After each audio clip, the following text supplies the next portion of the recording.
வணக்கம். நாகேந்திர பாரதி.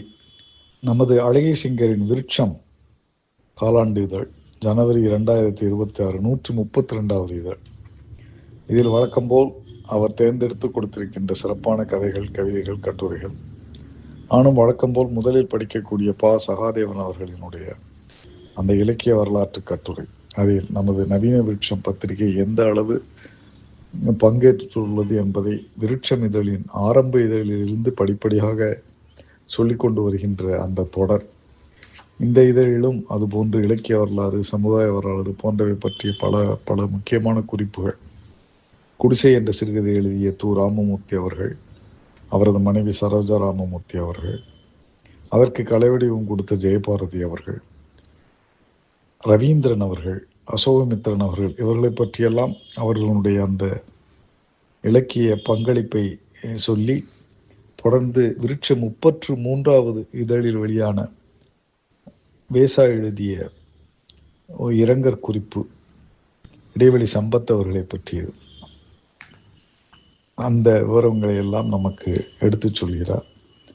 தொடர்ந்து ஒரு இயக்கம் பல தனி மனிதர்களால் உருவாகிறது. ஆனால் தனி மனிதர்களே இயக்கமாகவும் ஆகி செயல்படுகின்றனர் என்பதற்கு சீசு செல்லப்பா அவர்களை உதாரணமாக சொல்லி அடுத்து நமது அழகிய சிங்கர் அவர்களையும் உதாரணமாக சொல்கிறார். இதுபோன்று பலர் வெளி என்ற இதழ் மூலம் ரங்கராஜன் நாடக கலையை பற்றி, முக்கியத்துவத்தை பற்றி நடத்தி கொண்டு வருவது, அடுத்ததாக திருநாவுக்கரசு அவர்கள் திரைப்படத்துறையை பற்றி நடத்தி கொண்டு வருவது என்று பல வரலாற்று இலக்கிய வரலாற்று குறிப்புகள் இந்த கட்டுரையில் பரவி கிடக்கின்றன.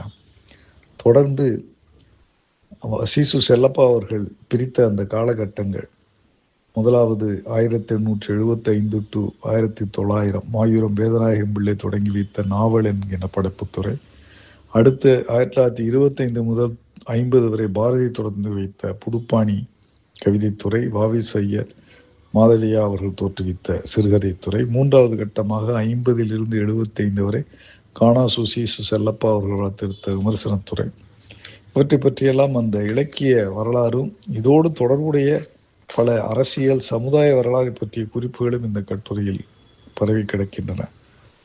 இவற்றிலெல்லாம் நமது அழகிய சிங்கரின் நவீன விருட்சம் எந்த அளவு அவற்றை பற்றிய விமர்சனங்களையும், அந்த பழம்பெரும் எழுத்தாளர்கள் எழுதிய கதைகள், கட்டுரைகள், கவிதைகள் எல்லாம் தாங்கி வந்து அந்த இலக்கிய வரலாற்றை நமக்கு எடுத்துக்கூறிய ஒரு பத்திரிகையாக இருந்து வருகிறது என்பதையும் மிக அருமையாக சுட்டிக்காட்டியுள்ளார். இப்பொழுது 132வது இதழ் வந்து கொண்டிருக்கிறது.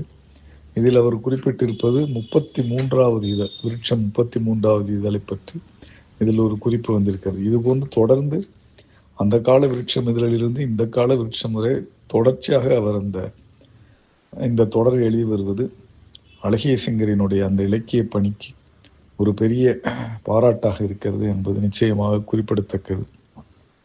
ஒரு சகாப்தத்தின் கடைசி கீதமாக சீசு செல்லப்பாவின் கட்டுரையை தாங்கி வந்த விருட்சம் அவர் காலத்திய சிறுபத்திரிகை இயக்கத்தின் போதாமைகளை வெளிப்படுத்துவதாக இருந்தது என்று, எப்படி அந்த சிறுபத்திரிகை இயக்கத்தை மிகவும் சிறந்த முறையிலே தொடர்ந்து எடுத்துக்கொண்டு போகிறது என்பதை பற்றியெல்லாம் இந்த கட்டுரையிலே மிக மிக அழகாக சொல்லியிருக்கிறார். அனைவரும் படித்து மகிழ வேண்டிய, பாராட்ட வேண்டிய கட்டுரை. நன்றி சகாதேவன் அவர்களே, நன்றி அழகிய சிங்கர் அவர்களே. அனைவரும் விருட்சம் இந்த இதழை படித்து மகிழுங்கள். நன்றி.